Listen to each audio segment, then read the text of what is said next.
வணக்கம் நண்பர்களே. நான் இன்று ரிலேஷன்ஷிப் பற்றி பேச வந்திருக்கிறேன். ரிலேஷன்ஷிப்பில் ஆண் பெண் இருவருமே சமமாக இருக்க வேண்டும்.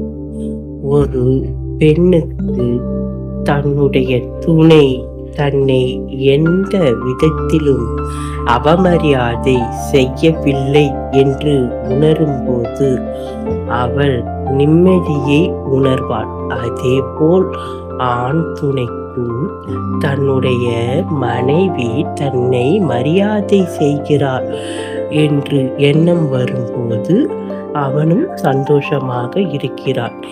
இந்த புரிதல் இல்லாத தம்பதிகளுக்குத்தான் வாழ்க்கையில் பலவித கஷ்டங்கள் ஏற்படுகிறது. இவர்கள் மனதளவில் பிரிந்து விடுகின்றனர்.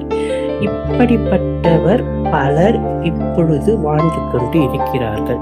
எனவே தயவு செய்து உங்களுடைய ஈகோவை விட்டு உங்களுக்குள் உள்ள பிரச்சனையை உட்கார்ந்து பேசி நீங்கள் அதனை களைவதே இதற்கு சிறந்த தீர்வாகும். உங்களை நம்பி உங்கள் குழந்தைகள் இருப்பதால் அவர்கள் எதிர்காலத்தை நினைத்து நீங்கள் உங்களுடைய ஈகோவை விட்டுவிடுங்கள். இதை கூறத்தான் இன்று நான் இங்கு வந்தேன்.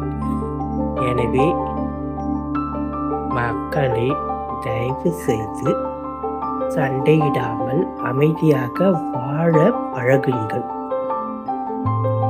இந்த அறிவுரை உங்களுக்கு பிடித்திருந்தால் லைக் செய்யுங்க, ஷேர் செய்யுங்க, சாப்பிடலாமா சேனலை சப்ஸ்கிரைப் பண்ணுங்க. Thank you friends.